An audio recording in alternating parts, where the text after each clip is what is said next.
In a few minutes, you're going to watch a video that we produce here in the Arizona National Guard. Now, one of the things I want you to do is try to ignore the bad acting, because these are soldiers, they're not professional actors. Nobody's going to win an Academy Award. But what I want you to make sure you pay attention to is the message that we're trying to convey to you today. And that message is that if you have issues, if you need to seek some help, you need to talk to somebody. You know, they talk about the National Guard being a family. You know, I've grown up in the National Guard. I've been in the National Guard for 27 years. And I've known soldiers that were privates that retired as sergeant majors. I know officers that started out as NCOs, became officers, and they're majors and lieutenant colonels today.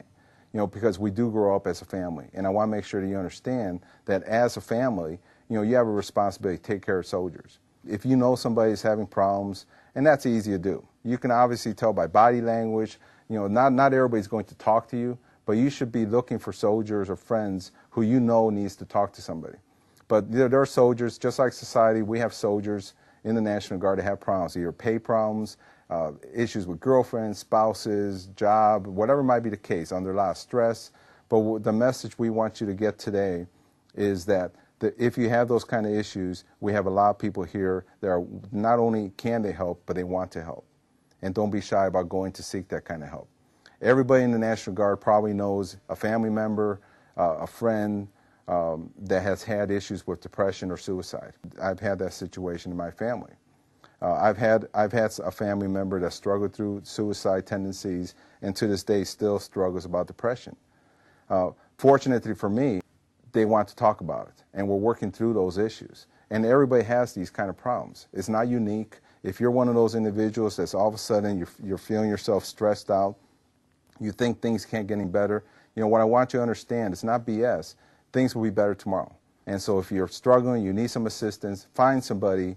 And if you're an individual that someone comes to talk to, you better take action, because that's your responsibility as a National Guard soldier, because we are a family. I hope you enjoyed the video. It's my honor to be your Adjutant General.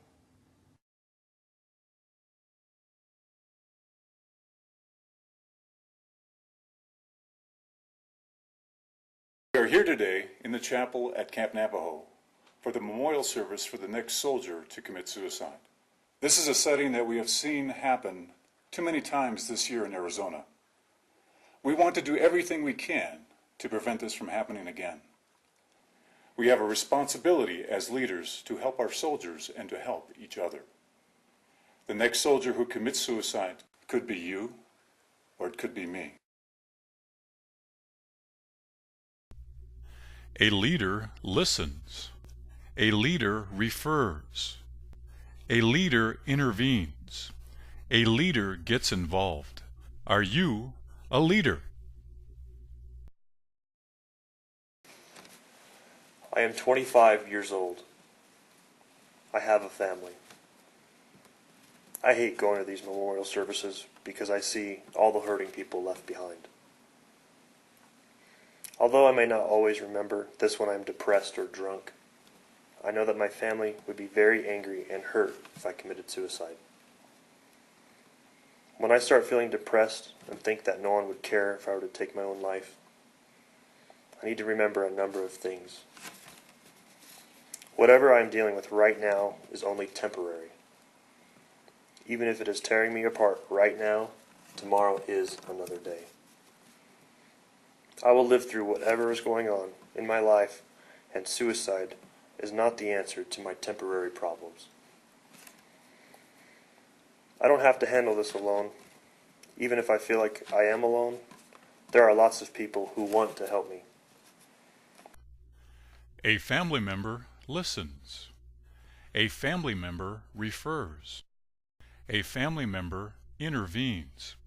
A family member gets involved. Are you a family member? I have attended too many memorial services this year.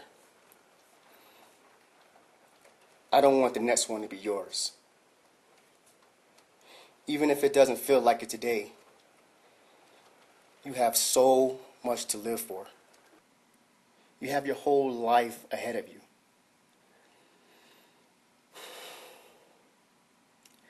As your peer and fellow soldier, I'm here to tell you that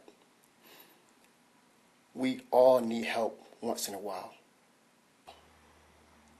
whether it's from me, a family member, a mental health professional, a chaplain, a military one source, or a fellow soldier. I know you're struggling with the new norm after your deployment. So am I. Get the help you need. Even though your instincts may be to isolate yourself when you're hurting. Don't. People love you. People care for you. Spend time with those people. I may not be able to have all the answers, but I'm willing to listen.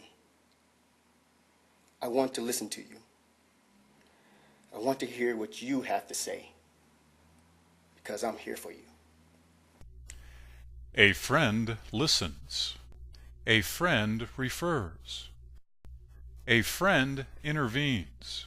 A friend gets involved. Are you a friend? Many of you who are frustrated and angry about the number of our fellow soldiers who have taken their own lives. So what can we do to prevent the next one? We can take the time to listen to our fellow soldiers. Mental health of a fellow soldier or possible substance abuse, encourage them to seek help. You give them the resources and make sure they get it. Be courageous.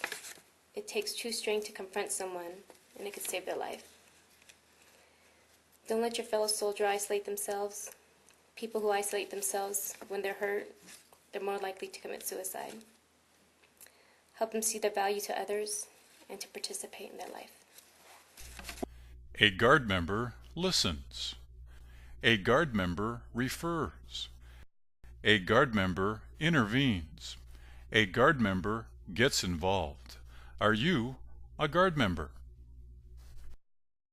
We have heard from your fellow soldiers about how they want to help themselves, how they want to support you, and how you can assist your fellow soldiers to prevent suicide. If we all work at this together, we can break this pattern. Are you willing to do your part? Let us have a moment of silence for all the losses we have experienced because of suicide.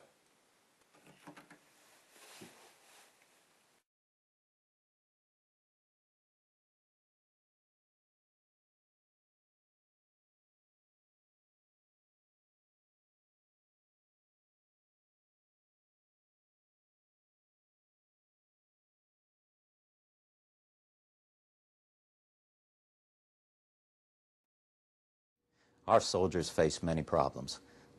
Employment, deployments, family, bills, successes, defeats, and many other problems. Schools and children, all of these things pull on their lives and pull them in many directions.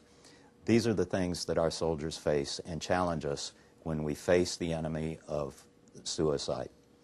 What I would like us each to do is to think about our soldiers and to focus in on key things that we can do to make a difference. I believe that we must have meaningful relationships of trust with our soldiers, for without trust and without respect, we can go nowhere. We cannot get inside the head of that soldier, and we can't help them to open up and tell us the revealing problems that they may be facing. I think we need to also be aware of indicators of suicide and not be timid about asking the hard question. Are you thinking of killing yourself? That is a question that has to be in every NCO's toolkit and part of their leadership agenda.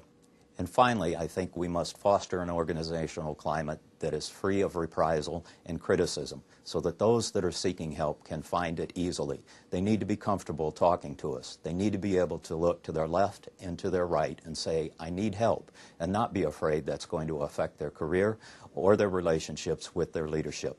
These are the ways that we combat suicide and win this terrible war. If you have a friend or yourself that has been having suicidal thoughts, please call 1-800-273-TALK. Again, that's 1-800-273-8255.